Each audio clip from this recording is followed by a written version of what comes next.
Hello, welcome to Pradnya Netralaya, all about the eye. Today, I'll be talking about myopia or short-sightedness. I am Dr. Sriram Ramalingam, Medical Director, Pradnya Netralaya, Artinagar. Refractive errors are the most common cause of reduced vision in children, affecting about 2 to 11% of the population below the age of 16 years. It is also responsible for 60 to 80% of the visual problems in children. Among them, myopia is the most common ocular disorder worldwide. What is this myopia? It is also called as short-sightedness. Light rays that enter the eye are focused in front of the retina rather than directly on it. In my previous video, I had shown you how the eye works. So here you can see the light rays comes into focus in front of the eye and you get a defocused image onto the retina. So image form is not very clear. So myopia is now like an epidemic occurring worldwide. According to various researchers, the number of myopes is expected to increase by more than 4,758 million by the year 2050. That is equal to approximately 50% of the world population. In the United States alone, the prevalence of myopia has increased from 25% to 44% between the year 1972 to 2004. In certain urban communities in Asia, the prevalence is as high as 80%. What are the causes of myopia? The most common cause of myopia is axial, that is, the length of the eyeball is longer than a normal eye. The other cause can be because of the increased corneal curvature, so which helps in focusing the rays of light in front of the retina. Very rarely, myopia can be because of index or what is called as a high refractive index of the eye. It is found more commonly in diabetic patients who suddenly develop a high blood sugar, and this leads to a development of myopia. Among all the types of myopia, axial myopia is the most common type. What are the types of myopia? The simple or school myopia, where the refractive errors lies between minus zero point -0.5 to minus -6 diopters. High or pathological myopia, where the refractive error is greater than 6 diopters and is also called as a progressive myopia, and these type of myopic patients are associated with certain complications like retinal detachments, glaucoma and macular degenerations. Who are at risk of developing myopia? That is, what are the risk factors? The most common is hereditary, and others added to this is environmental factors. Hereditary: increased incidence of myopia has been noticed in children of parents who are myopic.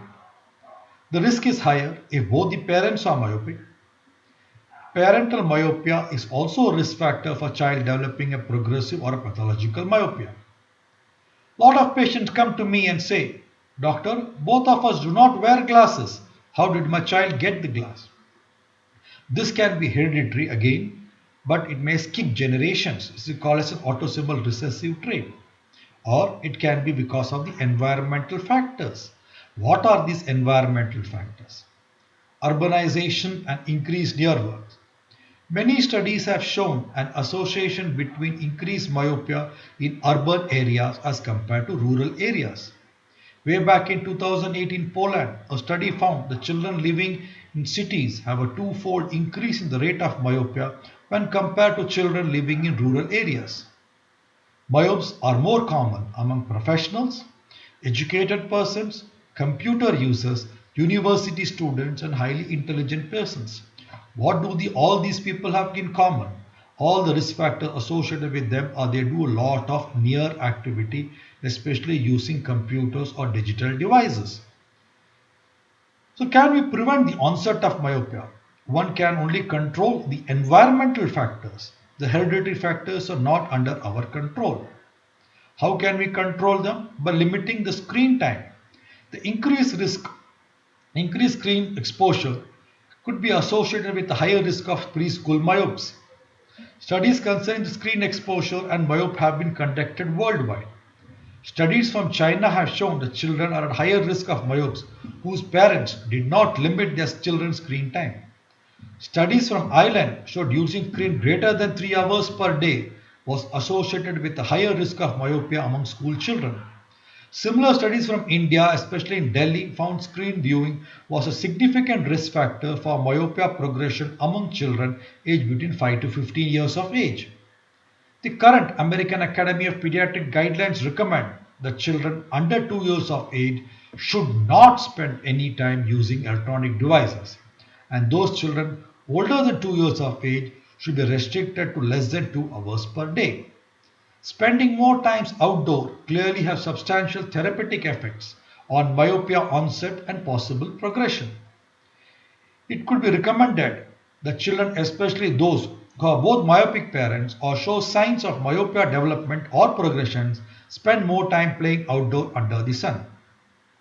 Excessive near work and prolonged screen usage in children have been shown to be a definitive risk factor apart from genetics. Role of vitamin D and outdoor activities are still little controversial, but still they have shown benefit in delaying or progressing in the myopia.